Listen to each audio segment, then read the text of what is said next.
Hello everyone, and welcome to part 3 of What If Shatter and Dropkick were in Transformers Prime. So without further ado, let's get right to it.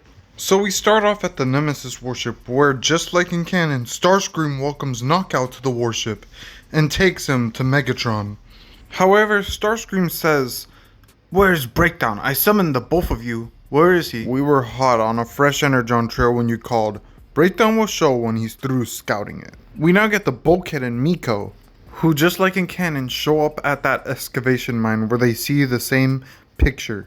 Soon enough, Breakdown shows up, and he and Bulkhead get into a fight, causing Breakdown to throw him into the picture and drive away. Meanwhile, the Autobots still figure out that it's in the museum, so they set out. The Autobots all park in front of the museum where Knockout and Breakdown show up, and they do not let them pass to get the Energon harvester. Miko does not get caught by the security guard since the alarms haven't gotten off. The humans then see someone, and they think it's RC, but Wheeljack opens the door. "Hey, give me the relic. Optimus wants to get it to base as quickly as possible." The kids then say, "Sure thing, Wheeljack," and then they give him the Energon harvester. But Wheeljack's tone of voice changes. "Thank you very much, humans." And Makeshift speaks and transforms as Wheeljack driving away. Knockout then picks up on his scanners that the Energon harvester is moving away, and he and Breakdown quickly leave the parking lot to pursue the Energon signal. The humans really quickly run out and say, "Makeshift got the Energon harvester." Optimus then orders all Autobots to pursue immediately. All the Autobots begin to pursue Makeshift driving away with the Energon harvester. Optimus looks in the review mirror and sees Skyquake, Shatter, and Dropkick. And Dropkick sees something on his review mirror. Soundwave. And so Dropkick goes slightly ahead, releases a tow cable, and Makeshift transforms grabbing onto it with the Energon harvester. Shatter and Skyquake follow, with Soundwave close behind. The Autobots immediately call for a ground bridge back to base to track the Energon harvester. Skyquake then says, "Shall I exterminate Soundwave?" Negative, Skyquake. Let us go and greet our ally from the inside. And that just shows you guys that Soundwave has been with Starscream for Shatter and Dropkick's assistance. They then land, where Shatter tells Soundwave, "We got what we needed. It is time for you to revive Megatron, Soundwave. And we can at last be rid of that coward Starscream and start a new era of the Decepticon hierarchy." So Shatter hands Soundwave the Energon harvester and he leaves to the Nemesis. "So, once Lord Megatron is back, are you gonna do what I think you're gonna do, Shatter?" "Indeed, Dropkick.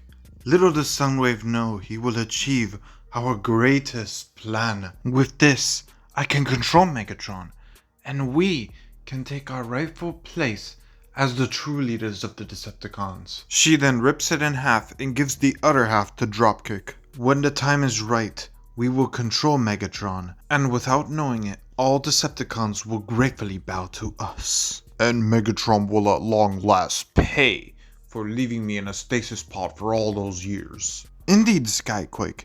And with our secret manufacturers, we will soon have an army big enough to conquer the galaxy." Soundwave then returns to the Nemesis and activates the Energon harvester on Starscream, and his Energon is drained before his very eyes. Soundwave then walks towards the medbay to Megatron's body. Ground bridging Shatter, Dropkick, Makeshift, and Skyquake in. Megatron then uses the Energon harvester, bringing Megatron back to life. And I have a good way that it happens. So, the Energon harvester drains alive Cybertronians of their Energon. So, what if, since Megatron had no Energon within him or anything, it re-energized his Energon and gave him his life back? Shatter and Dropkick then bow. "Lord Megatron, it is good to have you back. Much has happened during your absence. Starscream tried to take command, but we took care of him. For you, my lord." "Yes, I remember.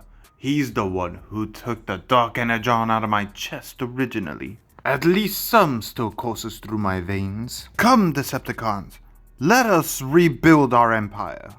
So we now get the Cliffjumper and RC, who are out on patrol until they encounter a very familiar ship, to which RC starts getting flashbacks on the death of Tailgate.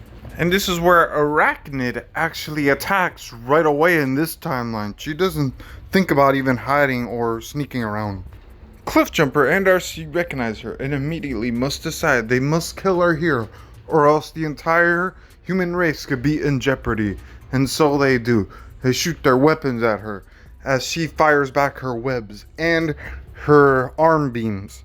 But even though we all know Arachnid is more capable, there's two freaking Autobots, RC and Cliffjumper, who in this universe, their partnership grew and they learned to fight better as a team. And with both their firepower united, they managed to kill Arachnid, extinguishing her spark. RC then thinks to herself, "Rest in peace, partner. I avenged you." And soon enough, Optimus and Ratchet go on to investigate a crashed Autobot ship buried there for centuries. And Optimus returns to base infected by the Cybonic Plague. And that's where I'm going to leave it off here, everybody. Hopefully you guys enjoyed part 3, and I'll see you guys in part 4.